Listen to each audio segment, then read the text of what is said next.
USA Russia से nuclear oil खरीद सकता है तो इंडिया क्यों नहीं। और इस बारे में मैं प्रेसिडेंट ट्रंप से बात करूंगा।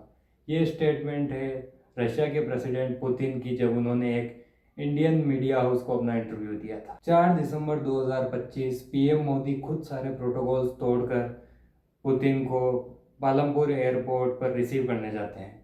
जनरली कोई भी फॉरेन डिग्निटरी आता है तो उससे रिसीव करने के लिए या तो किसी सेक्रेटरी को भेजा जाता है या किसी मिनिस्टर को।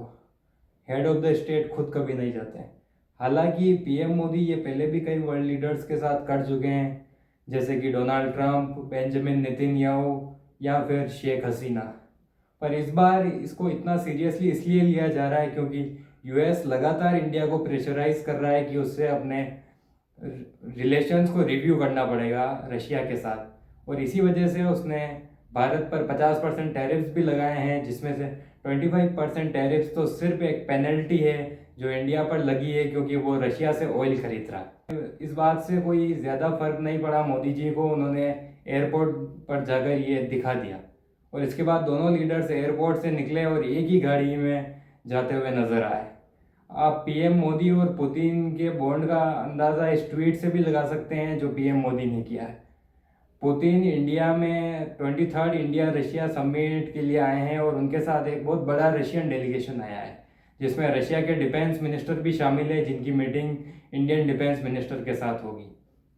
इस समिट का जो मेन मकसद था वो था विजन 2030 को अप्रूवल देना। इस विजन के तहत दोनों कंट्रीज काफ़ी सेक्टर्स में एंगेज करेगी, जिसमें से एक इकोनॉमिक सेक्टर है जिसमें दोनों कंट्रीज कोशिश करेगी कि बायलैटरल ट्रेड को 2030 तक 100 बिलियन यूएस डॉलर ले जाया जाए।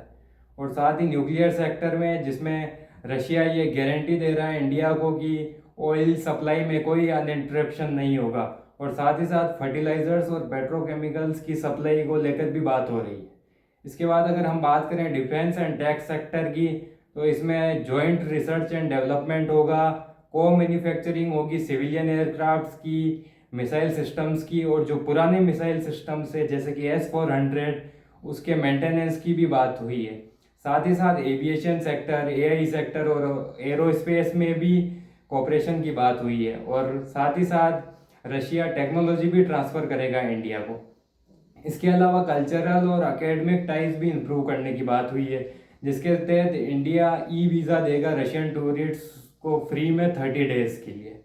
और अगर हम बात करें लेबर माइग्रेशन की, तो स्किल्ड लेबर्स को मोबिलाइज किया जा रहा है दोनों कंट्रीज़ के बीच, ताकि भारत से स्किलफुल युवा जाकर रशिया में काम कर सकें। और इसके साथ साथ हेल्थ केयर सेक्टर में भी कोऑपरेशन की बात हो रही है, मेडिकल रिसर्च करेगी दोनों कंट्रीज साथ में। और अगर हम फाइनेंशियल कोऑपरेशन की बात करें तो फाइनेंशियल कोऑपरेशन में दोनों कंट्रीज एक अल्टरनेटिव पेमेंट सिस्टम को लेकर डिस्कस कर रही है। और दोनों कंट्रीज कोशिश कर रही है कि रुपी और रूबल ट्रेड को ज़्यादा से ज़्यादा पुश किया जाए।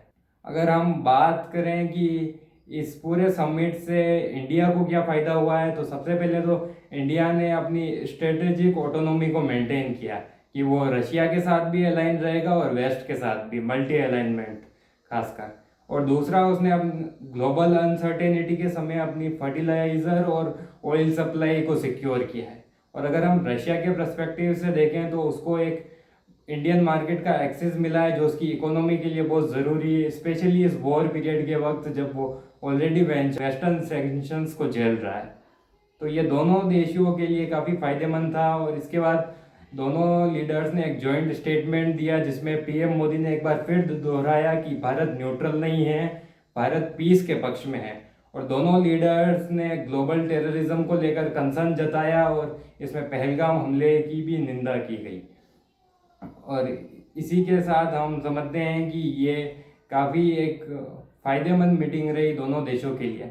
और एक इंटरेस्टिंग बात ये भी है कि पीएम मोदी ने भागवत गीता प्रेजेंट की है रशिया को। मुझे लगता है कि इस वक्त रशिया को भागवत गीता की ज़रूरत भी है। और इसी के साथ हम एंड करते हैं आज के डिस्कशन को। धन्यवाद।